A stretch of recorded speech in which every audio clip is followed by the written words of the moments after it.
May nagpagawa ng atin brother, isang Bluetooth speaker. Ang issue nito ay charging port. Kaya ayaw na rin umandar brother.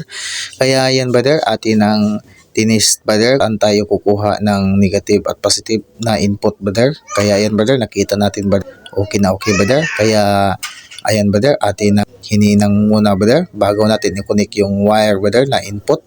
Nilagyan natin doon tayo kumuha sa kanyang charging port at doon ang input doon sa kanyang positive rin. Ayan, pagkatapos niyan brother at atin muna itong brother, tinidrill muna na brother, atin muna binutasan yung brother para sa wire input niya brother sa kanyang charger. Kaya ayan brother, ayan yung butas kasi maliit lang brother. At ayan brother, okay na yan brother. Tapos pinasok ko na yung wire brother. Tapos kinayang hininang brother. Hindi na yan para madali tayo. Tapos yan brother, nakakonect na. At ayan brother, nakakonect na yan mga brother.